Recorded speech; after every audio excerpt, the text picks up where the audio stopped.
Lahat ng ingredients, ikutsa-kutsa muna. Ikutsa-kutsa lahat. Hanggat sa lumabas ang mga katas-katas ng mga ingredients. Bago ilagay yung pusit. Adobong pusit.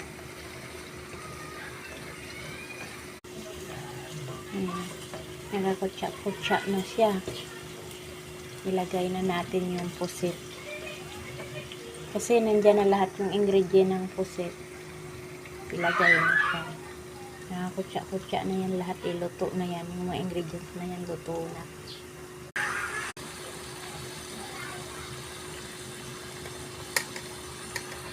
Ayan, nakalagay na yung pusit.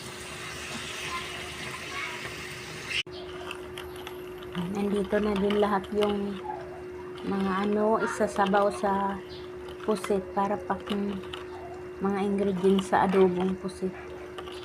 Suka, tuyo, paminta. Nandyan na, paghalo-haloin. Tapos ilagay na dito sa pusit para maluto na yung pusit. Dahan-dahan lang, dahan-dahan lang. Dahan-dahan lang.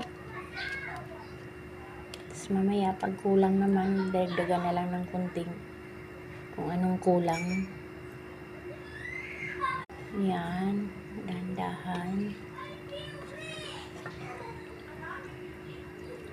Tapos tatakpan na. Habang nagpapalambot ng adobong pusit, papalambot din ako ng adobong sinigang, sinigang na baboy pala. Yan, ulam. Adobong pusit, sinigang na baboy. Papalambutin ko pa yan. Ilalagay ko na pala yung gabi sa sinigang para lumambot din yung gabi at madurog. Kasi masarap yung sinigang na durog ang gabi. Dahan-dahan, huwag ka maingay, si Sir naghuhugas ng plato.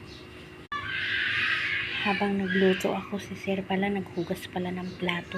Ilagay ko na pala itong gabi. Mabuti na lang si Sir marunong maghugas ng plato.